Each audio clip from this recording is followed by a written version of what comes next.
السلام علیکم ورحمۃ اللہ تعالیٰ وبرکاتہ۔ پیارے ناظرین، آج میں ویڈیو بنانے والا ہوں کہ اللہ تبارک و تعالیٰ کو راضی کرنا مشکل ہے یا آسان۔ پہلے میں آپ کو ایک بات بتا دوں جس سے یہ آسانی سے سمجھ آ جائے گا۔ آپ سے کوئی غلطی ہو گئی اور آپ آئے اور اپنی ماں کے پاس آ کر بیٹھے اور پورے سچے دل سے کہا، ماں میری غلطی ہو گئی، مجھے معاف کر دو، آئندہ میں ایسی کوئی غلطی نہیں کروں گا جس سے آپ کو تکلیف ہو یا آپ ناراض ہوں۔ تو مجھے بتائیے، کیا آپ کی ماں آپ کو ٹال دے گی؟ سخت سے سخت ماں ہوگی، 1 2 3 بار میں وہ ضرور راضی ہو جائے گی۔ یہ ایک ماں ہے جو آپ کے 2 3 بار کہنے پر راضی ہو جاتی ہے۔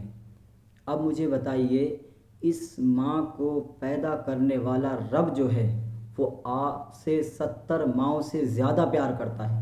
تو جو رب آپ سے 70 ماؤں سے زیادہ پیار کرتا ہو وہ آپ کو کیسے اپنی بارگاہ سے ٹال سکتا ہے؟ مگر شرط یہ ہے کہ آپ سچے دل سے آئیں اور اشک ندامت بہائیں، اللہ تبارک و تعالی کی بارگاہ میں روئیں اور سچے دل سے توبہ کریں۔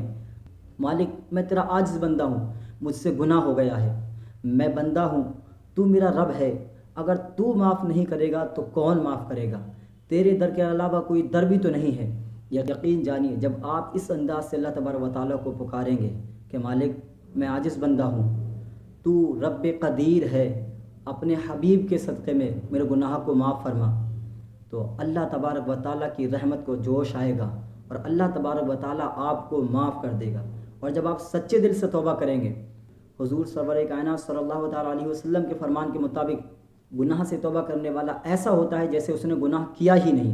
تو گویا کہ آپ ایسے پاک ہو جائیں گے جیسے آپ نے گناہ کیا ہی نہیں ہے، مگر شرط اس میں یہ ہے کہ آپ سچے دل سے اللہ تبارک و تعالیٰ کی بارگاہ میں آئیں۔ وہ تو کہتا ہے کہ اے انسان، تجھے کس چیز نے تیرے رب سے دور کر دیا؟ وہ تو فرماتا ہے کہ آجا میرے بندے میری بارگاہ میں، چند اشک ندامت بہا کر مجھے راضی کر لے، میں تھوڑے سے آنسوں پر تیرے راضی ہو جاؤں گا۔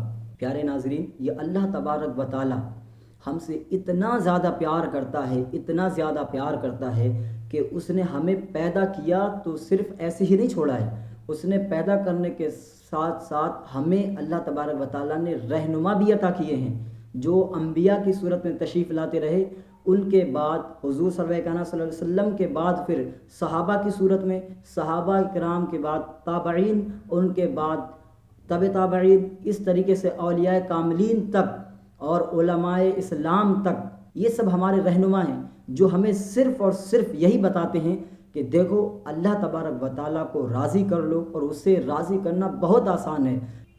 شرط یہ ہے کہ آپ اللہ تبارک و تعالیٰ کی بارگاہ میں سچے دل سے اپنے گناہوں پر شرمندہ ہو کر تائب ہو جائیں، توبہ کر لیں، اللہ تبارک و تعالیٰ آپ کے سارے گناہ معاف فرما دے گا۔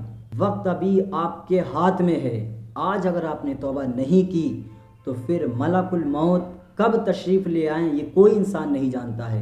ہر انسان یہی سوچتا ہے کہ میں کل سے یہ کام کر لوں گا، لیکن وہ نہیں جانتا کہ کل تو بہت دور آنے والا پل وہ جی سکتا ہے یا نہیں جی سکتا ہے۔ تو اس لیے جو وقت ہے اس کی قدر کر کے ابھی اپنے گناہوں سے توبہ کر لیجئے اور اللہ تبارک و تعالیٰ کو منا لیجئے۔ السلام علیکم ورحمۃ اللہ وبرکاتہ۔